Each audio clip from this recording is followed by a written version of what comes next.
بيبدأ المسلسل بإيفا واللي بنلاحظ إنها مليانة شوية في الجسم وبتبقى جوه بانيو موجودة على البحر، ولما الناس بيشوفوها بيتنمروا عليها فبتجري وهم بيجروا وراها لحد ما بيوصل وان بعربيته وبيقول لها اركبي، لكنه بعد كده بيقول لها إنها ما تستحقهوش، وبعدها بتصحى من الحلم ومدير أعمالها بيقول لها إن ده ميعادها علشان تقدم الفستان الجديد في عرض الأزياء. وبعد ما العرض بيخلص بتنزل للدور التاني واللي بيكون فيه حفلة، وعشان محدش يعرفها بتلبس ماسك على وشها وبتدخل الحفلة، وكل ما تحاول تاخد طبق أكل بتيجي واحدة تانية تاخده منها. وبعد كده بتشوف وان اللي بيكون رئيس شركة كبيرة وعنده سلسلة مطاعم، ولما ناقدة طعام مشهورة بتاخد منه الأكل علشان تجربه بيشدوا منها وبيقول لها إنه لسه ما حطش التلج فالطبق بيقع وبيتكسر، وساعتها بتقوله إنها هتكتب عنه تقييم سيء.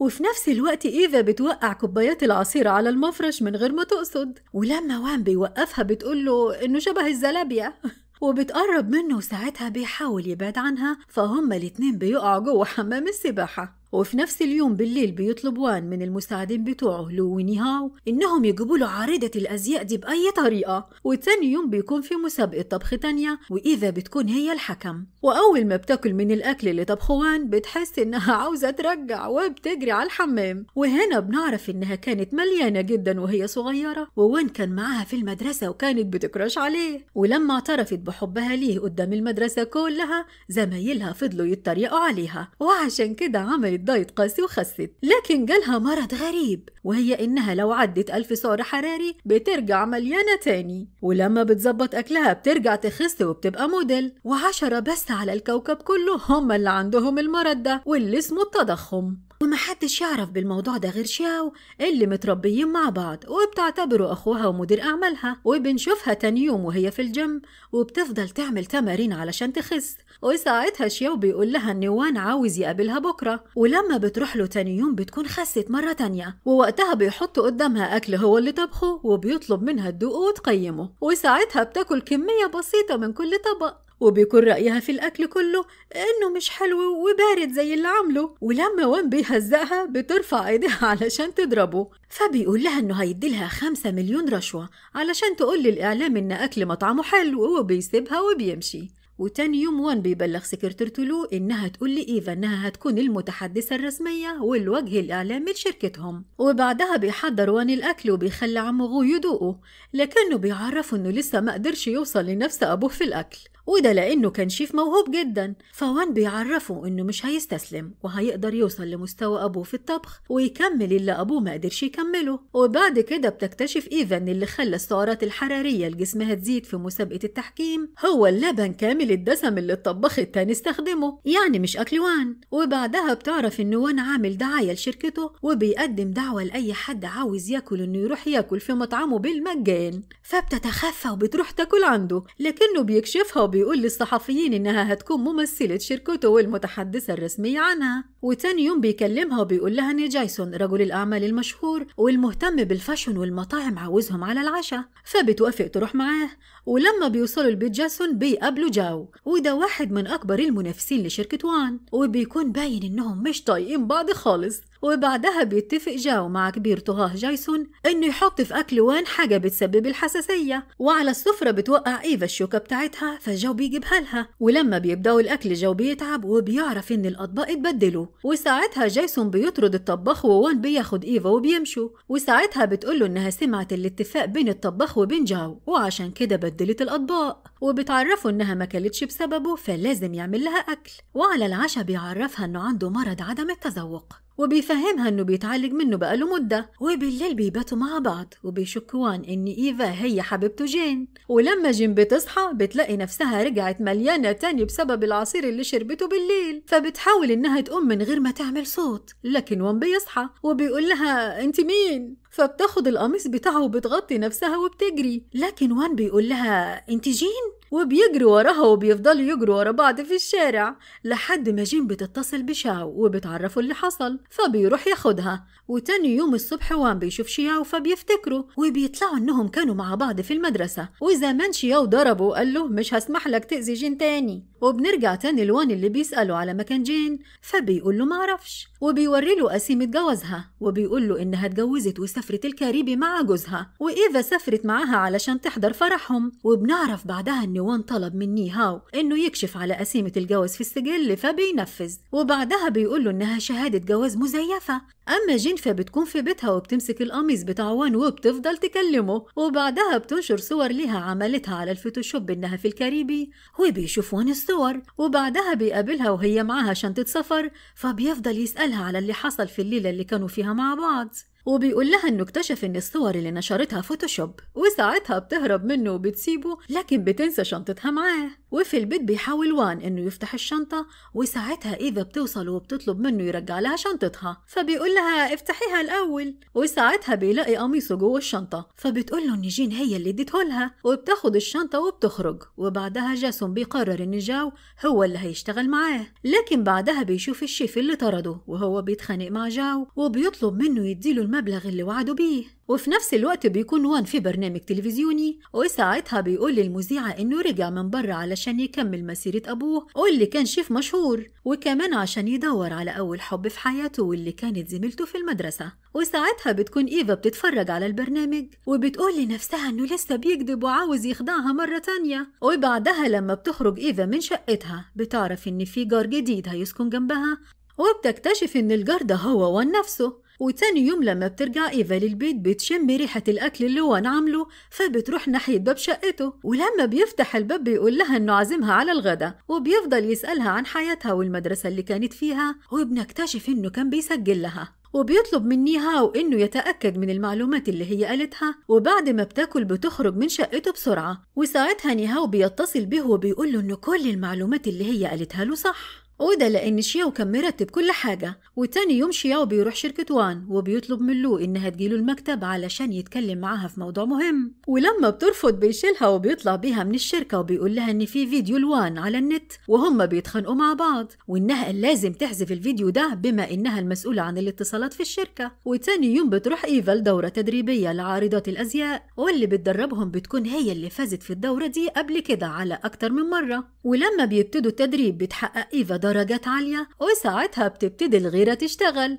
وخصوصا لما ريبيكا بتعرف إن إيفا ما بتاكلش أكتر من 1000 سعر حراري في اليوم، فبتقلل لها كمية الأكل اللي بتاكلها، لدرجة إن إيفا بتفضل جعانة طول الوقت، فبتبعت رسالة لوان بتقول له إنها جعانة. فبيروح تاني يوم لمقر التدريب وبيوزع الأكل على العارضات، وأول ما إيفا بتشوفه بتجري عليه، فبتقع لكنه بيلحقها، وبتبان الغيرة أكتر على ريبيكا. وفي نفس الوقت جاسون بيقول لهم إن وان هيكون هو المسؤول عن أكل العارضات. وبعدها ريبيكا بتسأل وان إذا كان بيحب إيفا، فبيقول لها ما يخصكيش، وبيسيبها وبيمشي. وهنا بنعرف إن ريبيكا بتكراش عليه من زمان وهو مش معبرها.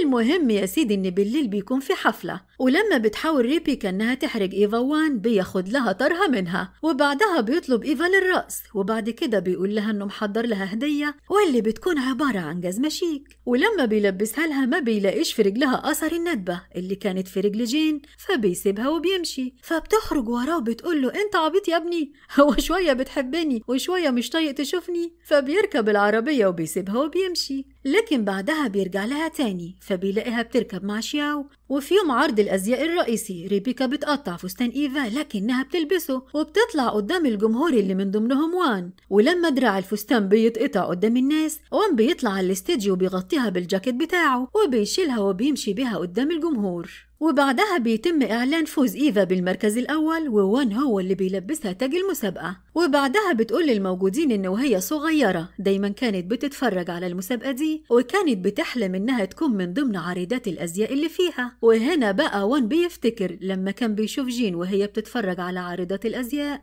وبعدها شيو بيرجع معاها للبيت وبيطلب منها ما تتخدعش بتصرفات وان، وبياخد منها جاكيت البدلة علشان يرجعه له. وساعتها بيتخانق معاه وبيطلب منه يبعد عن إيفا، وبيفضلوا يضربوا في بعض. وتاني يوم بتكون إيفا في مقابلة تلفزيونية، وساعتها بتكلمهم على كواليس المسابقة واللي ريبيكا كانت بتعمله. فبتبتدي السوشيال ميديا تتكلم عن غيرة ريبيكا من إيفا، وفي نفس اليوم بالليل بتحس إيفا بالجوع، فبتروح لبيت وان ولأن معاها رقم قفل بيته بتدخل للبيت، وساعتها هو بيفتكر إن في حرامي ولسه هيضربها، فبتديله القضية، وبعدها بيحضر لها الفطار، وساعتها بتقوله على الحاجات اللي ناقصة في الأكل، فبينبهر بكلامها. ولما بيروح شركته بيعرف إن في مسابقة طبخ عالمية، فبيقرر إنه يشترك فيها، وبيطلب من المساعد بتاعه يشتري له مكونات الأكل، فبيقول له إنه اشترى كل حاجة إلا الفطر البري، لأنه ما بيطلعش غير في الغابة القريبة من الجبل، وما فيش حد من العمال راضي يروح هناك، فبيقول له احجز تذكرتين ليا أنا وإيفا. وتاني يوم بيروحوا للغابة، وساعتها إيفا بتقع فبيحميها وهو بيتجرح، فبتعالج جرحه، وبعدها بيلاقوا الفطر البري فبيجمعوه، وبعد كده إيفا بتسنده علشان يرجعوا، لكنهم بيلاقوا الذئاب في وشهم، فبيطلعوا يستخبوا فوق شجرة، وبيحاول يقرب منها لكنه فجأة بيبعد عنها وبينزل من على الشجرة ويسيبها. وتاني يوم في شركة وان بتكون إيفا متضايقة جدا من اللي وان عمله معاها، وبعدها شيو بيقول لها إنها لازم تختار الموديل اللي هيصور معاها إعلان شركة وان. وبعدها بيروح وان لمطعم أبوه القديم اللي بقى مهجور، وبيفتكر لما هو وجين استخبوا تحت الأنقاض لما المحل انفجر بسبب اسطوانة الغاز وهم جواه، وساعتها هي ادت له آخر كاندي معاها وقالت له كلها علشان انت أكيد جعان. وبنرجع تاني لبيت وان اللي بيكون طبخ نفس الوصفات لعمه، وساعتها بيقول له إن أكيد في ست دخلت حياته لأن طعم أكله المرة دي أحلى من كل مرة، فبيقول له إنه عرف واحدة وقالت له على ملاحظات في أكله وهي اللي ساعدته يطبخ بطريقة مختلفة، فبيطلب منه يتمسك بيها وما يتخلاش عنها. وتاني يوم بتصور الإعلان، ولما وان بيشوفها مع الموديل بيغير عليها وبيلغي التصوير. وبعدها بتكون إيفا متعصبة جدا بسبب إنه دايما بيغير رأيه بسرعة، ولما بتقوم من على الكرسي فستانها بيتقطع، فبيقلع وان جاكيت بدلته وبيلفه على وسطها، وبيقول لها هتفضلي طول عمرك عبيطة كده، وبيسيبها وبيمشي. فبتتعصب أكتر وبتقول لهم إنها مش هتصور. ولما لو بتعرض عليه اللقطات اللي خدوها بيطلب منها تلغي الإعلان وتلغي كمان التعاقد مع إيفا، وتطلب منها ترجع لهم العربون اللي خدته علشان تعمل الإعلانات لشركتهم. وتاني يوم بتروح له مع نهاية علشان يتكلموا مع إيفا ويحاولوا يصلحوا بينها هي وان ويعرفوها إنه بيحبها. وبعد ما بيمشي بتقول لنفسها انه لسه عاوز يخدعها، وبتتفق بعدها مع شياو انها توقعه في حبها وتذله. وبالليل بتقف قدام العمارة بتاعتهم وبتعزف له على الكمان، لكنه بيكتشف انها مشغلة الموسيقى على الموبايل فبيسيبها وبيمشي. ولما بتيجي تمشي ورا بتقع على وشها. وتاني يوم بالليل بتعمل نفسها تعبانة وبتقف عند باب شقته فبيدخلها البيت، وساعتها بتحاول انها تقرب منه وبتخليه يشيلها، فبيسألها اذا كانت هي جين فبتنكر وبتسيبه وبتمشي. فوهي خارجة من الأوضة بتدوس على أنبوبة إزاز موجودة في ميداليته، وساعتها الأنبوبة بتتكسر وبيكون جواها الورقة اللي كانت مغطية الكاندي اللي جين ادتها له وهم صغيرين. ولما بيسألها انتي مش عارفة ايه دي؟ فبتقول له لا، فبيطلب منها تطلع بره فورا. وتاني يوم وان بيطلب من لو انها تنقل له حاجاته مرة تانية لفيلته، فبتقول له ان بعده عن ايفا هيأثر على مبيعاتهم لان اشاعات ارتباطهم ببعض رفع اسهم الشركة عند المتابعين، وبتقدر تقنعه انه يأجل الموضوع ده شوية. وبعدها بتعرفه انه جات له دعوة لحفلة مهمة جايسون عاملها ولازم يروح للحفلة مع ايفا، فبيوافق. ولما إيفا بتعرف موضوع الحفلة بتوافق. وفي يوم الحفلة بتكون زي القمر، لكن بيكون باين عليها التعب لأنها حرمة نفسها من الأكل بقالها 4 أيام علشان تكون حلوة في الحفلة. ولما بيوصلوا بيكون الصحفيين بيصوروا ريبيكا، لكن أول ما بيشوفوهم بيسيبوها وبيروحوا يصوروا إيفا وان، فبتبان الغيرة على ريبيكا. ولما وان بيعرف إنها ما كلتش بقالها 4 أيام بيدخل المطبخ بيحضر لها أكل وبيطلب من لو توصله لها، فبتديه لواحد من الجرسونات علشان يوصله، لكن ريبيكا بتشنكله، فالأكل بيقع منه وبتبعت معاها أكل تاني يدهولها. وبعد ما إيفا بتاكل بتطلع على الستيج علشان تقول كلمتها، وساعتها بتحس إنها هتتخن فبتجري على الحمام ووان بيجري وراها. ولما بتدخل الحمام بتخبط واحد فبيفقد الوعي، فبتاخد لبسه وبتخرج بيه، لكن وان بيكشفها وساعتها بتجري منه وبتقف على سور السطح وبتقول له لو قربت مني هرمي نفسي. فبيقول لها انتي جين ها صح؟ ليه خبيتي عني؟ وبيحكي لها إن اللي ادى الجواب الغرامي اللي كانت كاتباه له زمان للمدير أمه مش هو، ولما عرف خدها جري تحت المطر علشان يروح لها ويفهمها، لكن شياو ضربه وساعتها تعب وفقد الوعي، فشياو شالوا للمستشفى، وفي نفس الوقت هي كانت في المستشفى. ولما فاق كانت هي سابت المدينة كلها وما قدرش يوصل لها، وهنا جين بتعيط فبينط على السور وبياخدها وبيقع، فبينزلوا على مرتبة الدفاع المدني، وبعدها بيتنقلوا للمستشفى. وأول ما بتفوق بتروح لأوضته وبتفضل تعيط وبتعتذر له لأنها كانت ظلماه. وهنا أمه بتوصل فجين بتستخبى، وساعتها بتسمع أمه وهي بتقوله إيه اللي خلاك عملت في نفسك كده يا واد؟ ولما بتسأله إذا كان لسه زعلان منها بسبب إنها بعدته عن البنت المليانة اللي كانت بيحبها، بيتعصب عليها جدا وبيطلب منها تمشي. وبتكون جين سامعة الحوار كله وهي بتعيط، وبعدها بتسيب المستشفى وبتمشي. وبعد كده لما وان بياخد الدواء بيلاقي نفسه حاسس بطعمه، وساعتها بيدوق حاجات كتير عشان يتأكد، وبيعرف إن حاسة التذوق رجعت له مرة تانية. وبعد كده الدكتور بيعرف وان إن حالة فقدان حاسة التذوق اللي كانت عنده دي هي حالة نفسية، ودي نتيجة صدمة تعرض لها، وأكيد سبب الحالة دي انتهى وعشان كده رجع يتذوق تاني. فبيشكره وبيديله عينتين دم وبيطلب منه يحللهم ويعرفه إذا كانوا متطابقين ولا لا. ووقتها بتصحى إيفا في بيتها، وبعدها شياو بيروح لها وبيطلب منها تعترف لوان بالحقيقة، لكنها بترفض. وهنا بيتصل وان بشياو وبيقول له إنه جاي المستشفى يزور إيفا، وساعتها شياو بياخد إيفا وبيجري بيها على المستشفى وبيخليها تنام على سرير هناك. ووقتها بيوصل وان وبيروح لها أوضتها وبيواجهها بنتيجة التحليل وبيقول لها إنها جين، فبتقول له إن هي وجين أختين توأم، فبيبان عليه إنه مش مصدقها وبيقول لها إنه بيحبها. وبعد كده في الشركة بيطلب من المساعد بتاعه إن يمشي ورا إيفا في كل مكان علشان يحرسها، لكن إيفا بتقدر تكشفه لكنه بيفضل يمشي وراها. وبعد كده إيفا بتعرف إن أخوها بيحب له وهي منفضاله، فبيتراهنوا إذا كان هيخليها تحبه ولا لأ. وبعدها ريبيكيا بتحس إن في حاجة غلط في الموضوع، فبتأجر واحد علشان يدخل بيت إيفا ويصور لها هدومها. المهم إن الراجل ده بيدخل بيت إيفا علشان يصور اللبس، ولما إيفا بتحس بيه بتحاول تهرب لكنه بيضربها وبيحاول يخنقها، فبتقدر تتصل بوان اللي أول ما بيسمع صوتها بيجري على شقتها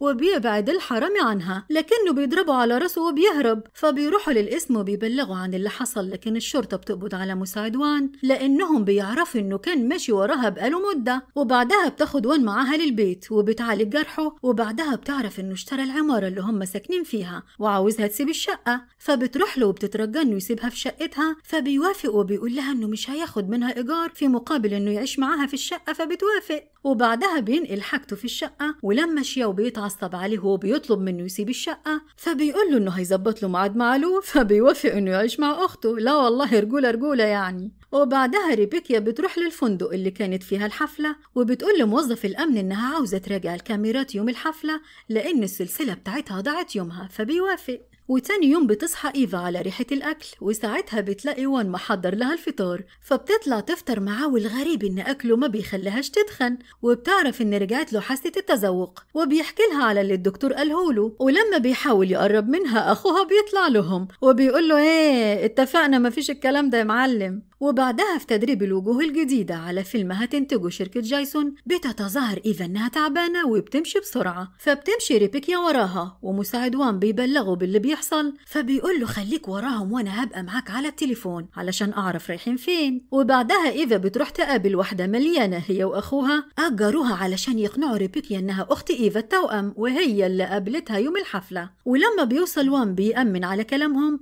لكن ريبيكيا ما بتقتنعش. وبعدها وان بيطلب من إيفا تثق فيه وتبطل تمثل عليه، فبتقول له إنها ما بتثقش في حد غير في نفسها بس، وبتسيبه وبتمشي. وتاني يوم بتحس إنها زودتها في الكلام اللي قالته لوان. وبعدها ريبيكيا بتقول لإيفا إنها عرفت كل حاجة عن حالتها، وإنه الدكتور قال لها إنها حالة نادرة مش موجودة غير عند عدد قليل من الناس. وهنا بقى بنرجع بالزمن علشان نشوف ريبيكيا وهي بتفتح خزنة وان، وساعتها شافت تقرير الدي ان ايه. وبنرجع تاني لريبيكيا وهي بتخير إيفا يا إما تعتذر عن الفيلم يا إما تسيب وان وإلا هتفضحها. فبتبلغ أخوها باللي حصل وبتقوله إنها محتارة ومش عارفة تعمل إيه. وفي نفس الوقت وان بيقرر إنه ما يضغطش على إيفا وبيسيبها براحتها، فبتفتكر إنه هجرها وبتقول له ريبيكيا إنها جت من عنده وهو اللي سابها. وبعدها شيو بيعرف إن ريبيكيا عندها بنت وسايبها في مدرسة داخلية ومحدش عارف مين أبوها، فبتقول له خرج البنت الصغيرة برا الموضوع، هي ملهاش ذنب. وبعدها ريبيكيا بتعرف إن شياو كان بيسأل على بنتها في المدرسة. وبعد كده إيفا بتتفاجئ إنه وان عازمها على العشاء على يخت في البحر، وهناك بيقربوا أكتر من بعض وبيطلب منها تديله فرصة تانية فبتوافق.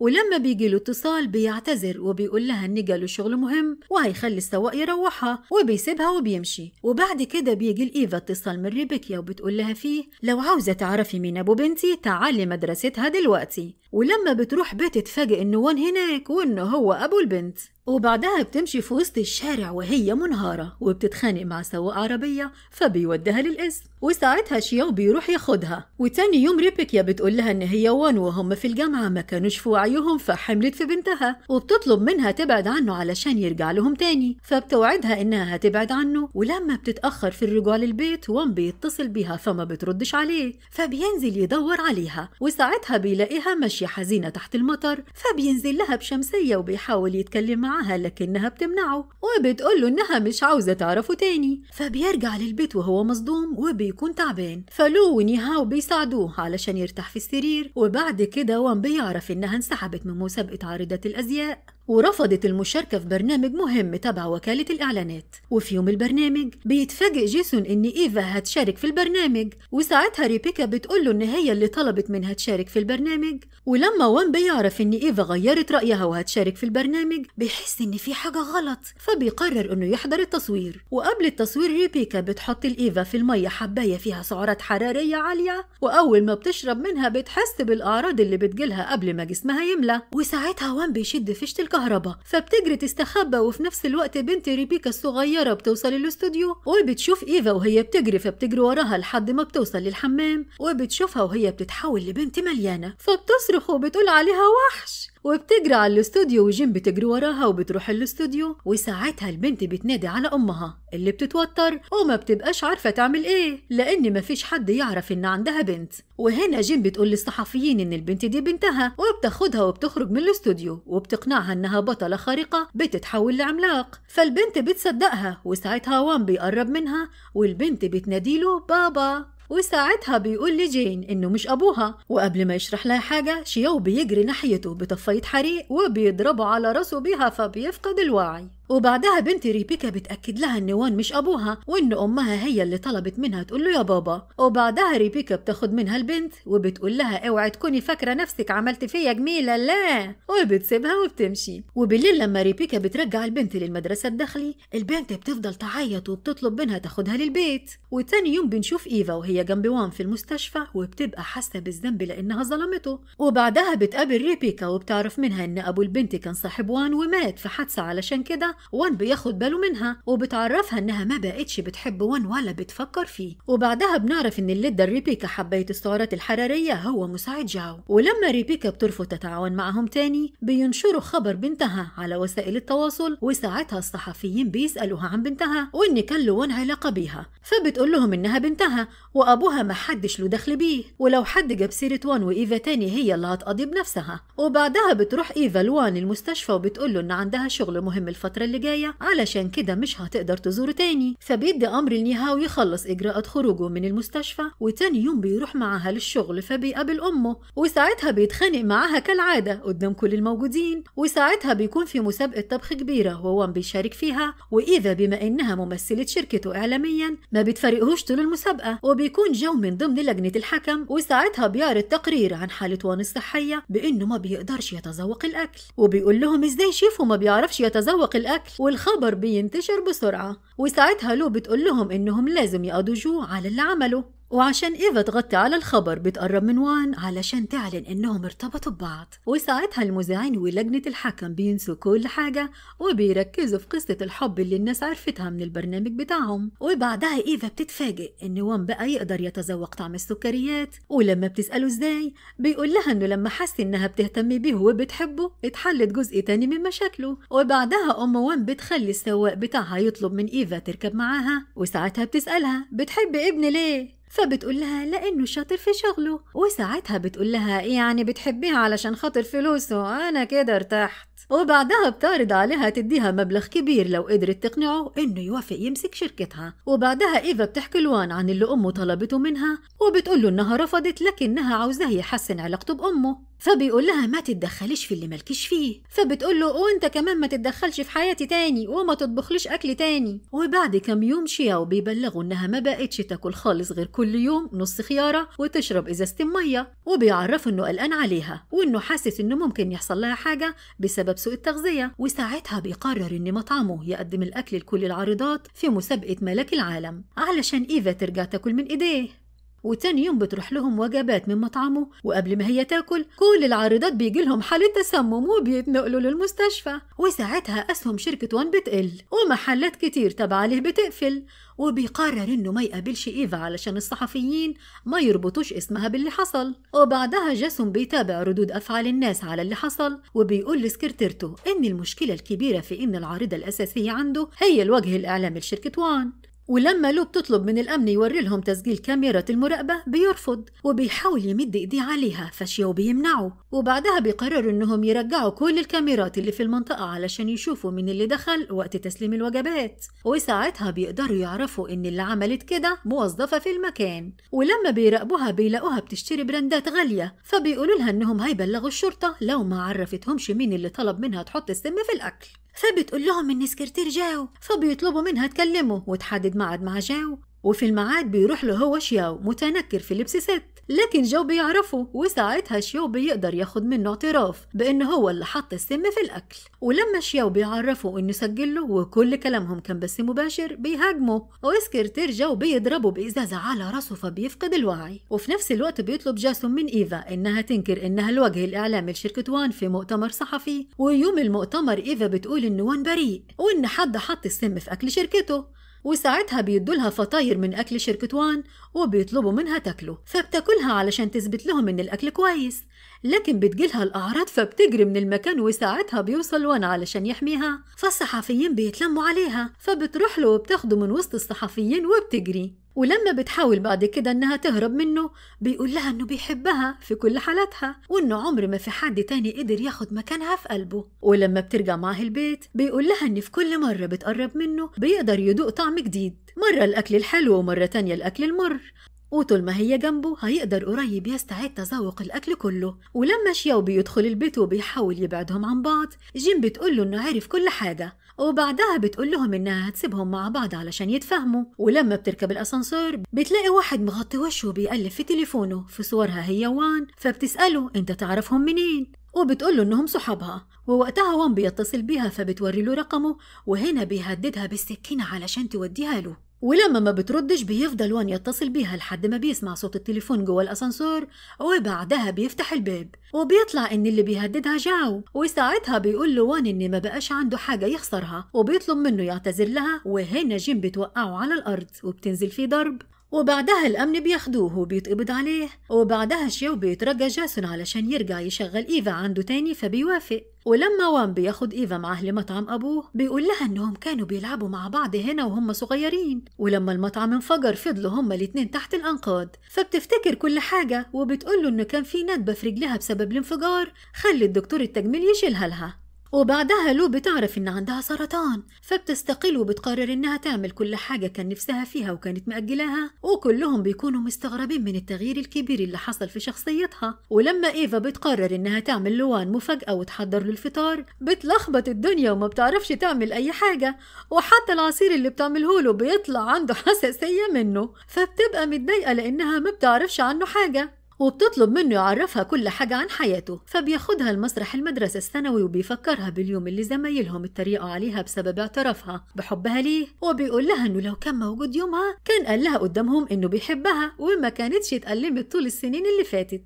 وبيعرفها ان امه يومها حبسته في البيت ولما قدر يهرب كانت كل حاجة خلصت، وبيقول لها انه مش هيسمح لاي حد انه يحرجها تاني. وتاني يوم امه بتكلمها وبتطلب منها تزورها في بيتها، وساعتها بتسألها اذا كانت قدرت تقنعه، فبتقول لها لا، وبتطلب منها تسيبه على راحته وبتسيبها وبتمشي. وبعدها بتطلب من وان انه يسيبها ترجع شغلها فبيوافق، وبتروح لجيسون وبتعتذر له فبيسامحها، وبيقول لها انها هتكون العارضة الاساسية تاني وهيخليها تلبس احلى فستان في العرض، وبيوري لها فستان فرح ابيض فبيعجبها وبتشكره. وبعدها بتكون هي وان في مؤتمر صحفي في مطعم ابوه، وبيعلن فيه انه هيفتح المطعم مرة تانية، وساعتها ضرفة شباك بتقع ناحية ايفا لكن وان بيفاديها. وبعدها بيعرفوا ان الموضوع بفعل فاعل وما حصلش صدفة، والناس على السوشيال ميديا بيعلقوا على الموضوع ان المطعم ده شؤم وعمرهم ما هيروحوا ياكلوا فيه. فوان بيأجل فكرة افتتاح المطعم، وتاني يوم لما ايفا بتقيس الفستان قدام جيسون بتتكعبل لان ديل الفستان بيكون طويل، وساعتها جيسون بيتضايق وبيطلب منها تتدرب كتير قبل العرض.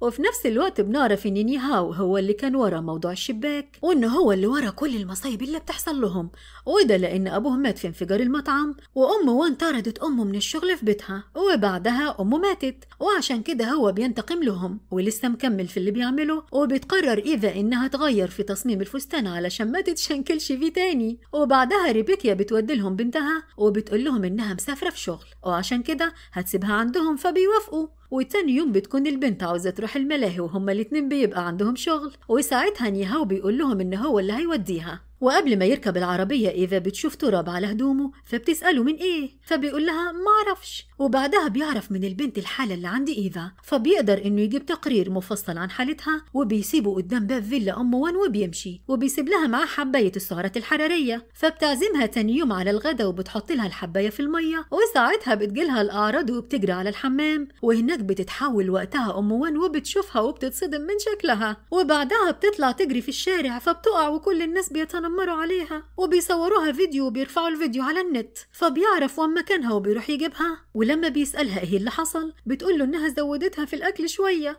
فبياخدها للبيت وبيطمنها وبيطلب منها ما تخافش من حاجة طول ما هو جنبها.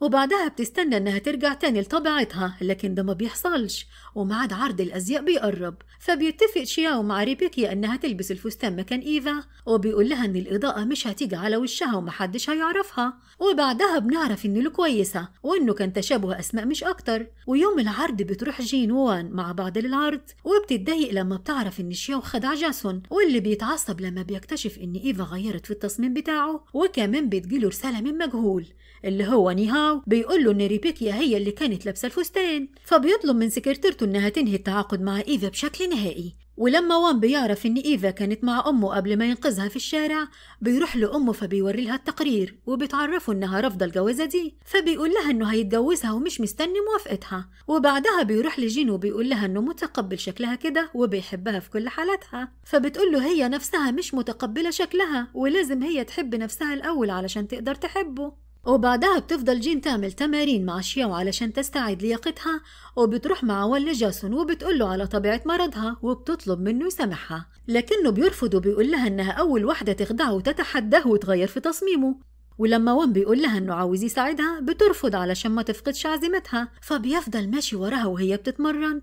وبعدها بياخدها لأمه وبيقول لها ان هي دي البنت اللي منعته عنها زمان، وبيقول لها انه بيحبها في كل حالاتها وهيتجوزها غصب عنها. ولما بيخرجوا من الشركة بترجع إيفا لطبيعتها مرة تانية وبتقول إن قوتها هي اللي رجعتها. وبعدها شياو بيرمي نفسه في حمام السباحة وبيقول له إنه هيغطس ومش هيطلع غير لو اعترفت إنها بتحبه، فبتعترف له بحبها. وبعدها بتقرر ريبيكيا تقنع جاسون إن العالم بيتطور وعشان كده شركته محتاجة تطور من نفسها بتصميمات زي تصميمات إيفا، فبيستدعيها في مكتبه وبيقول لها إنه هيخليها مصممة لشركته وهيعمل لها عرض أزياء من تصميماتها. ويوم عرض الأزياء نيهاو بيبعت رسالة لكل الموجودين إن إيفا عندها مرض، وبيقول لهم على تفاصيل حالتها بالظبط، والكل بيعرف الخبر. فوان بيجري عليها علشان يهربها من الصحفيين، وهنا إيفا بتصمم تواجه الناس كلها وبتاكل، فبتتحول لجين. وساعتها بتطلع قدام الصحفيين وبتعلن عن حالتها، وبتقول لهم إن مش معنى إنها تخينة تبقى ما تستاهلش النجاح والشهرة، وبتعرفهم إنها قدرت تثبت إنها موهبة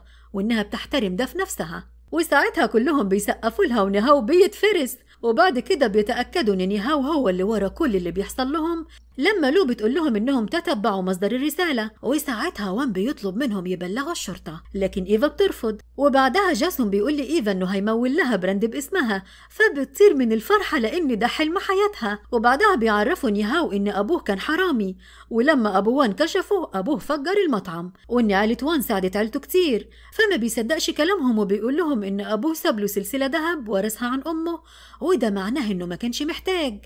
ولما وان بيشوفها بيقوله إنها بتاعته وضاعت منه وهو صغير واسمه منقوش عليها، ولما بيلاقي اسم وان منقوش عليها بيصدقه.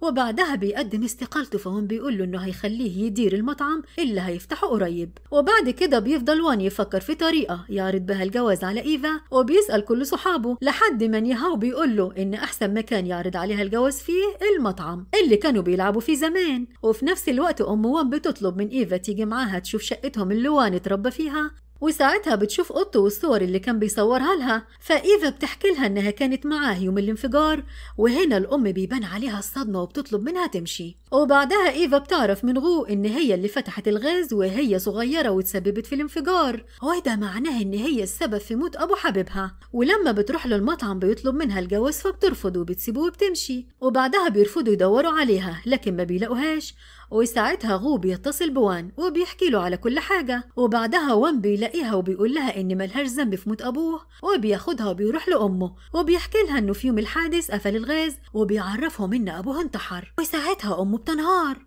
فبيقول لها إن هي السبب لأنه كان مديون وهي ما رضيتش تساعده.